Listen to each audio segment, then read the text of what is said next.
지난달 26일부터 정부가 가계빚을 막기 위해서 일명 가계부채 3종 세트, DSR, LTI, RTI를 시험 도입했습니다. 과연 이 같은 금융제약이 시민생활과 주택시장에 어떤 영향을 미칠까요? 오늘 확인해보는 시간 가져보겠습니다. 먼저 명진의 부동산대학원의 권대중 교수님 모셨습니다. 안녕하세요. 안녕하세요. 예. 다음은 한국건설산업연구원의 두성규 연구위원도 모셨습니다. 안녕하십니까? 안녕하세요. 예.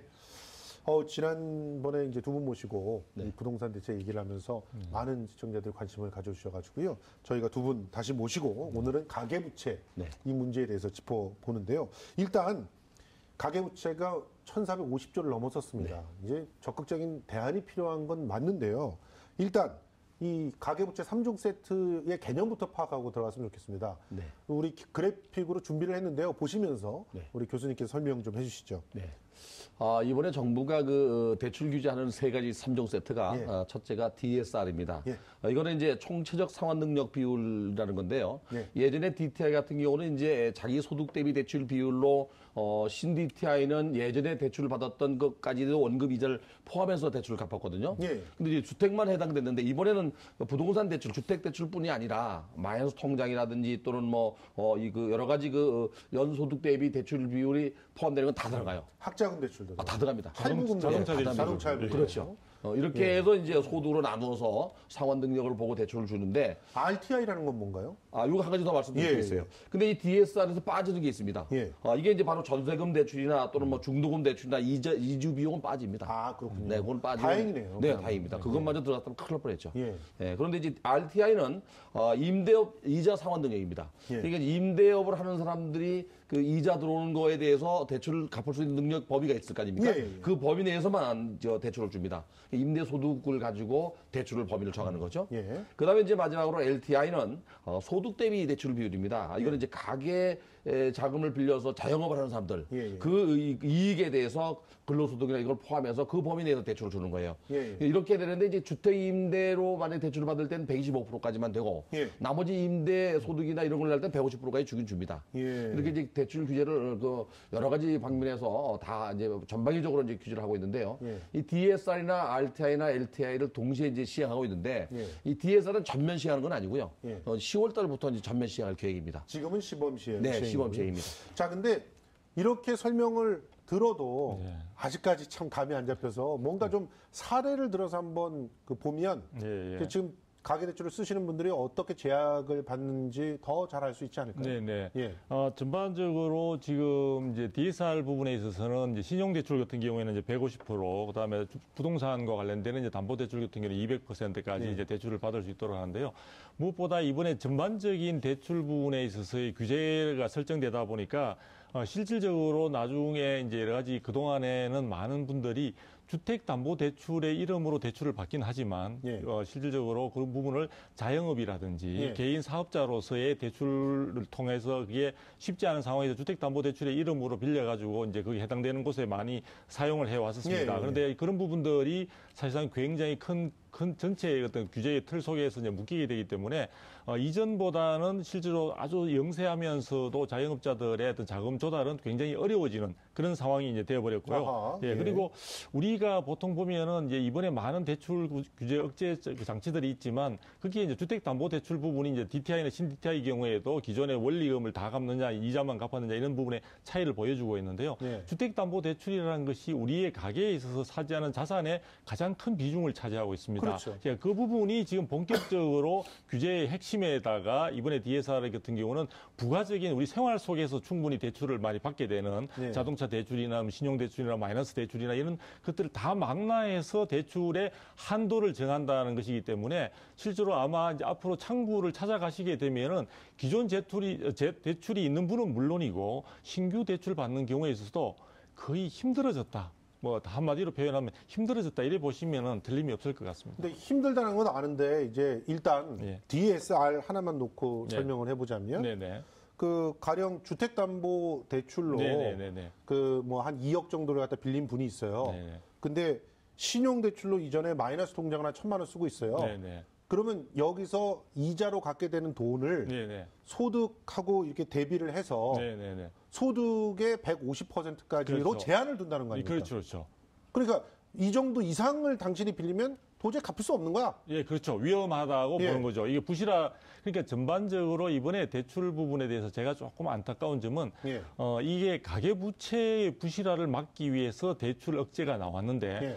정부나 혹은 언론에서 지금 소개되는 것 자체는 부동산 시장의 안정을 위해서 예. 대출 이 규제 제도가 장치로서 작용하는 것처럼 그렇게 많이 알려져 있습니다. 전반적으로 무엇보다도 가계대출 부분에 대한 부실화를 방지하는 데 정부의 정책의 핵심이 놓여져 있고요. 그런 부분으로 인해서 실질적으로 상당히 서민들의 경우나 혹은 무주택이면서 저소득자가 주택 마련의 꿈을 가질 수도 있는데 예. 그런 부분들에 대해서 실제 현실에서는 대출 억제를 통해서 그 꿈을 실현시킬 수 있는 모든 방안들이 막혀버렸다. 이런 예. 생각이 들고요. 그래서 제가 볼 때 두 가지입니다. 하나는 무주택자이면서 서민인 부분들이 여러 가지 DSR 정도뿐만 아니라 지금 세 가지 3종 세트로 인해서 대출의 길이 거의 막혔다고 보시면 예. 될 것 같고요. 그래서 주택 마련의 꿈이 사라져 버렸고 그다음에 자영업자들이 실질적으로 여러 가지 대출을 받을 수 있는 금융기관의 문턱을 통해서 대출을 통해서 여러 가지 자금을 조달할 수 있던 부분들이 실질적으로 많이 차단됨으로 인해서 가뜩이나 경기도 어려운 상태에서 아마 굉장히 실질적으로 사업하는데 혹은 조그마한 어떤 가게를 경영하는 데 있어서 부담이 커지는 그런 상황으로 됐다. 그래서 제가 볼 때는 가계대출 부분에 대한 억제는 분명히 필요했지만 그런 부분들이 너무 전방위적으로 행해짐에 따라 부동산 시장뿐만 아니라 전체적인 어떤 경기 부분에 있어서도 상당히 부담 요인으로 작용하지 않을까라는 생각을 해보게 됩니다. 아니 지금 이거 보면 교수님 네. DSR로 그 기본적으로 소득에 대해서 묶어버렸고 그다음에 또 개인 사업자도 개인 사업자의 총부채하고 소득을 놓고 소득에서 그러니까 뭐 사원 능력을 보고 주는 거죠. 그렇죠. 근데 세금 거기 진짜 중요한 게 예. 뭐가 있냐면 그 젊은 신입사원이나 젊은 사람들은 예. 대출 자체가 지금까지는 뭐 20년 전후 이내 줬거든요. 예. 30년에서 35년까지 늘리면서 예. 미래 소득이 많은 사람은 대출이 많이 나와요. 아 그래요? 그런 측면이 있어요. 예. 그래서 나이가 들어서 기성세대가 뭐 50대가 주택을 구입하면서 대출을 받는다면 35년, 40년 동안 생활 능력이 안 되겠죠. 예. 그러다 보니까 대출이 이제 적게 나오고 예. 젊은 사람들은 앞으로 30년, 40년 갚을 수 있기 때문에 예. 이런 경우는 이제 대출을 많이 줍니다. 예. 그리고 또 한 가지 이제 이렇게 대출을 전반적으로 이제 규제하다 보니까 주택이라고 하는 것은 많은 돈을 주고 사야 되잖아요. 예. 근데 이 많은 돈을 그 중에서 상당 부분 이제 은행의 융자로 가게 되는데 융자를 상환하지 못하면은 예. 집을 못 산다는 얘기가 나오거든요. 예. 그러다 보니까 지분 계약해놓고 이렇게 이제 규제를 받는 사람들이 결국에는 이제 대부업계나 이 그 사채 시장으로 오밀릴 확률도 있어요. 아 그러니까 거기 이자가 이 은행보다는 높지만 살인적이죠. 네. 근데 그러고 지금 있습니다. 사실은 또 실질적으로 대출을 필요로 하는 분들이 대부분 신용도 낮은 편이고 그렇죠. 특별한 또 주택이나 이런 담보물이 없는 경우가 대부분입니다. 예. 자, 그런 분들의 경우에는 실질적으로 대출을 받을 수 있는 그 선 자체가 기회 자체가 더욱더 사라져 버리는 상황이 되다 보니까 그런 분들은 그 조금이라도 앞으로 또 금리도 지금 앞으로 인상 가능성이 인상이죠. 높은 예. 상황에 있다 보니까 그런 분들은 지금 금리가 조금 더 낮은 보금자리론이라든지 버팀목 대출이라든지 이런 모기지 정책 금융 쪽을 알아봐야 되는데요. 이쪽도 사실 보면 자격 요건이나 이런 것들이 어떤 정책 당국자들이 결정하시는 것보다 현장에 가보면은 실제 대출이 쉽지 않은 경우들이 많이 있습니다. 맞습니다. 그런 부분들에 대한 보완이 필요할 것 같습니다. 예, 근데 이런 그 대출 규제 정책이 부동산 시장엔 당연히 영향을 끼칠 것 그럼요. 같고요. 네. 그리고 전반적으로 자영업자라든가 개인 사업자들의 어떤 그 사업 전반에 영향을 끼치지 않을까요? 그렇죠. 아무래도 뭐 부동산은 뭐 레버리지 효과라는 게 있는데 예. 자기 자본을 모아서 집을 사는 사람은 많지 않아요. 예, 결국에 대출을 받는데 이제 구매력이 떨어질 수 있죠. 그렇죠. 그다음에 이제 소득을 가지고 대출을 정하다 보니까 예. 자기 소득이 드러나니까 예. 결국에 이제 그 주택 구입에 대해 구매력 자체가 떨어져요. 아하. 애당초 집을 구해야 되겠다는 생각을 접을 수도 있어요, 젊은 예, 사람들은. 이러다 보니까 부동산 시장이 아주 뭐 악영향이죠. 그리고 대부분 지금까지는 뭐 중도금 대출도 전체 주택의 가격의 한 60%를 주던 것이 예. 이것도 또 강화시키고 있거든요. 예. 그래서 이번에 그 정부가 내놓는 부동산 그 대책 중에서 특히 그 금융시장 규제는 예. 가계부채를 줄이는 거는 분명히 있어야 되는데 예. 너무 한꺼번에 다방면적으로 동시다발적으로 이렇게 규제하는 것은 시장을 얼어붙게 할 수 있다는 그 우려가 생깁니다. 자, 그러면은 결과적으로 돈 있는 사람만 집을 사라. 네. 그 돈을 모아서 집을 사라. 네. 이런 얘기인데. 그런 예가 바로 강남 지역 같은 경우 그 예. 개포 8단지가 9억 원 넘는 경우는 지금 투기관리로서 대출이 안 됩니다. 예. 그러다 보니까 서민들 중산층들이 강남에 진입하려고 해도 돈을 9억 원을 치려면 8억 원 만 원이 되잖아요. 예. 만약에 내가 그 전세를 뭐 3억에서 한다면 5억, 6억 이상 모아놔야 되기 때문에 이렇게 진입할 수가 없어서 어떻게는 돈 많은 사람들만 그들만의 잔치가 아니라는 얘기가 나오는 겁니다. 그러니까요. 그들은 더 돈을 벌 수가 있는 상황이 만들어지는 거 아닌가 하는 생각이 드는데, 자, 일단 신규 대출을 할 때 네. DSR 적용되죠. 그다음에 뭐 이거를 갖다 뭐 전세로 돌릴 거라 이렇게 생각하는 사람은 RTI 같은 거에 신경 써야 되죠. 자영업자들은 또 LTI에 걸리지 않는 신경 써야 되잖아요. 그러면 뭘 그 꼼꼼하게 따져보면서 대출을 받아야 되나요? 지금 제가 볼 때는 여러 가지 이런 요건들을 갖다가 다 피해 나갈 수 있는지 자체를 사실 개인 혼자서 판단하기는 대단히 어려울 것 같습니다. 아이고. 그래서 좀 창구에 가서 그러면 전문가들만 또 돈 벌겠네요. 그렇거나 아니면은 이제 은행 창구에 가서 제가 볼 때는 상담을 받아야 되는데 은행 창구나 혹은 이제 정책금융을 취급하는 그런 곳에 있어서도 이러한 내용 개인별로 또 케이스별로 다 차이가 있기 때문에 충분한 상담을 받기가 쉽지 않은 상황으로 맞습니다. 돼 있고요. 예. 또 그다음에 향후에 이런 부분들의 대출의 길이 열린다 하더라도 향후에 또 대출 금리 상승 부분들이 있기 때문에 예. 대출 부분에 대한 선택을 하거나 방안들을 알아보는 데 있어서는 사실은 제가 볼 때 이게 많은 방법론으로 이게 뭐 이야기를 하긴 하지만 쉽지 않은 상황이다. 그래서 앞으로 대출과 연관지어서 의존하기는 상당히 힘든 상황이고요. 또 한 가지 하나 이제 오늘 제가 보니까 서울의 이제 평균 주택 가격이 이제 6원을 넘었다고 합니다. 예. 중위 가격이 6원을 넘어서는 상황을 고려해 볼 때 우리의 어떤 사회 초년생이라든지 네. 또 신혼부부라든지 이런 분들이 말 그대로 주택을 마련한다는 것 자체는 현실적으로 서울 시내를 이야기할 때는 상당 부분의 부담을 안지 않는 다음에야 예. 부모님들에게 도움을 받는 금수저가 아니라면은 아마 힘든 상황으로 지금 전개되고 있다 해서 사실은 좀 이런 말씀이 적절하지 않겠지만 좀 암울한 상황이라고 볼 수 있습니다. 거기다가 지금 양도소득세 중과도 시작이 되죠? 네. 예, 이게 이제 4월 1일부터 8인 됐죠. 부동산 대책의 핵심 중에 하나였는데 이렇게 되면은 또 어떤 면에서 시장의 분위기가 달라지는 건가요? 이미 그 양도소득세 중과세는 뭐 1가구 2주택 이상 지금 적용되고 있는데요. 네. 투기적이나 투기과열지구에서 적용이 되는데 조정대상 구역도 마찬가지입니다. 네. 그런데 이래 되면 이제 무슨 문제가 있냐면은 상당수가 임대사업자 등록을 했습니다. 네. 임대사업자 등록을 하게 되면 매도할 수가 없습니다. 임대 기간 동안에는. 그렇겠죠. 그러면 이제 시중에 매물이 없어지는 문제가 생겨요. 1가구 1주택만이 매매로 내놓을 수가 있기 때문에 1가구 1주택자가 자기 집을 팔 경우는 드물잖아요. 그렇죠. 그러니까 매물이 이사 별로 없게 가려고 하려면 네, 그러니까 매물이 별로 없게 돼서 아마 또 시장이 또 청약 시장으로 몰리는 왜곡 현상이 생기지 않겠나. 지금 그래서 청약 시장이 굉장히 뜨겁더라고요. 네. 저도 그 김포에서 현장에서 봤는데 뭐 사람들이 줄을 갖다 어마어마하게 서서 청약에 대해서 알아보고 그러라고 오히려 이상 열기가 막 거의 거품도 있는 거 아닌가 하는 생각이 들 정도로 이제 끼고 있는 것 같은데. 오히려 지방 같은 경우는 이제 미분양에 나타나는 경우에는 또 가수요가 사라졌잖아요, 이게. 그렇죠. 그러니까 가수요가 사라지니까 미분양을 해소할 수 있는 방법이 또 없게 돼요. 그렇죠. 지금 부산 네, 지역 그런 같은 게 경우에는 이미 미분양의 조짐들이 좀 이제 커지고 있는 예. 그런 부분들이 나타나고 있고요. 예. 사실 또 양도소득세의 중과와 관련해서 다주택자들이 이제 이렇게 많은 어려움이 이제 직면하고 있는 상황인데 이 부분에서 우리가 또 항상 지적하지 않을 수 없는 부분은 갭 투자자들. 예. 사실은 갭 투자자들에 대해서 그분들이 수익을 목적으로 투자했기 때문에 그걸 갖다 굳이 이야기할 필요는 없다고 하긴 하지만 한편에서 본다면 갭 투자자의 상당 부분이 우리나라의 20, 30대 젊은 분들이 사실은 굉장히 우리 전세 보증금의 전체 매매 가격 대비 보증금 비율이 크다 보니까 그쪽으로 해서 이제 더 투자를 들어가 있는 분들이 많은데 예. 이번에 이제 다주택자의 중과 제도로 인해서 그리고 중과 제도뿐만 아니라 더욱더 두려움을 갖게 만드는 것은 우리가 아마도 6.13 지방선거 이후에 어떤 결정이 최종적으로 결정날 것으로 보이는 보유세 부분에 대한 예. 규모와 어떤 강도 그 부분으로 인해서 지금 갭 투자를 하고 있는 젊은 사람들이 지금 처분이 미리 안 되는 경우에 있어서는 상당히 앞으로 이렇게 나가지도 못하고 사실은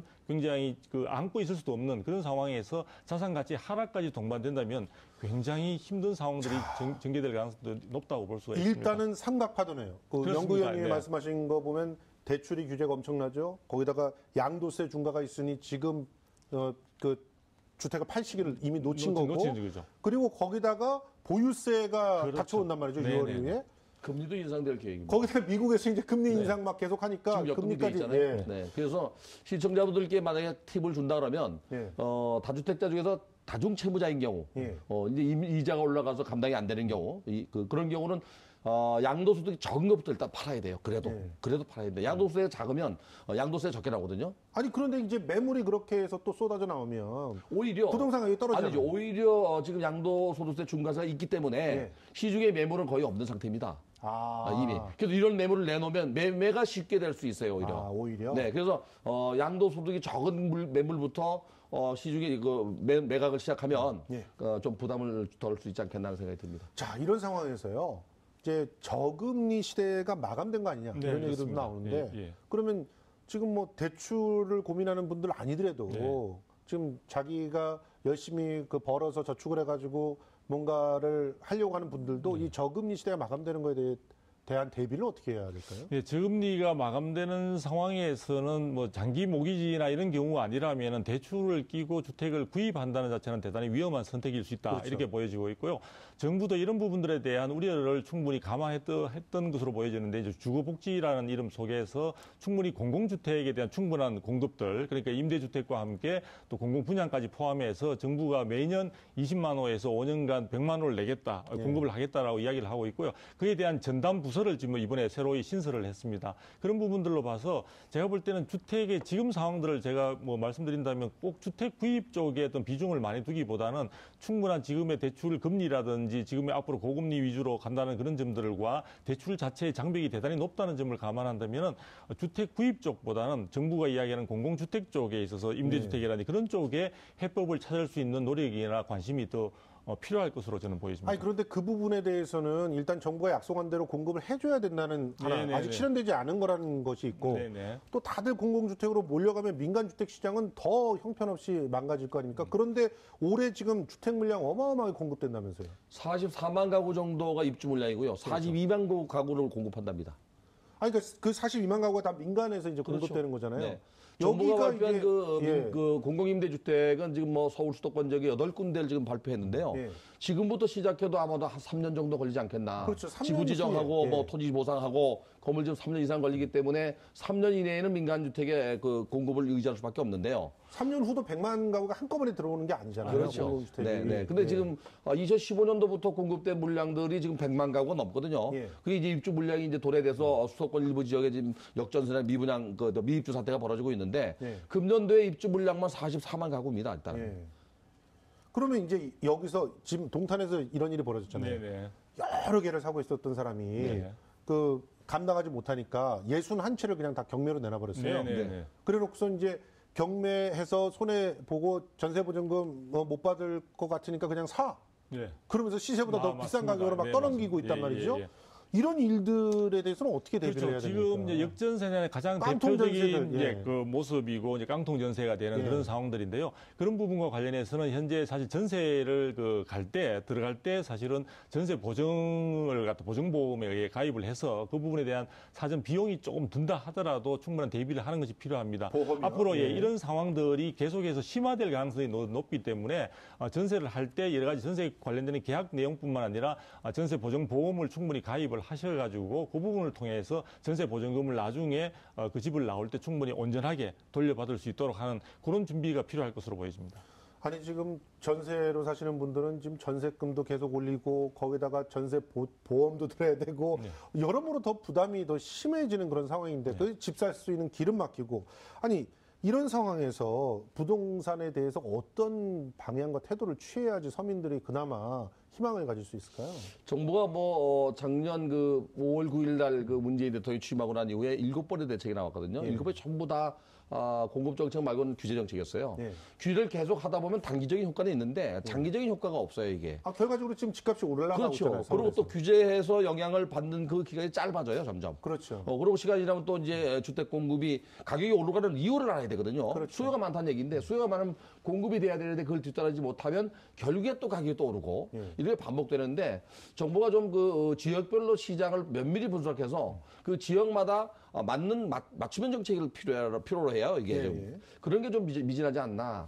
저는 여기서 좀 안타까운 게 정부가 최근에 여러 가지 이제 지방으로부터 올라오고 있는 미분양 문제라든지 물량 과다로 인해서 전체적인 가격 약세로 되고 있고 서울까지 해서 전세도 지금 벌써 58개월째 이제 하락세로 접어드는 이런 모습들을 보여주다 보니까 정부는 스스로 작년에 7차례 이상의 어떤 대책통을 통해서 부동산 시장의 안정을 정책의 목표를 달성했다는 약간의 어떤 도취감 이런 부분들을 조금 가지고 있는 것 같아요. 그래서 제가 볼 때는 이것이 정부의 정책의 효과의 뭐 대부분으로 인한 것이라기보다는 여러 가지 아까 말씀한 대로 금리 인상 가능성이라든지 전반적으로 물량의 과다라든지 또 다른 규제 정치로 해서 모든 그 수요 심리들이 얼어붙고 있는 이런 부분들에 대한 결과가 망라된 것이기 때문에 정부가 지나치게 지금의 어떤 그 성과 부분에 대해서 자아도취 혹은 자기 인수식으로 이런 식으로 해석을 해서는 제가 볼 때는 좀 조심스럽다. 그렇게 해서는 안 된다. 향후에 시장 상황을 좀 더 면밀하게 지켜보는 그 자세가 필요할 것 같아요. 제가 말씀드린 것도 바로 그겁니다. 강남 지역의 집값을 결정적으로 잡았던 것이 재건축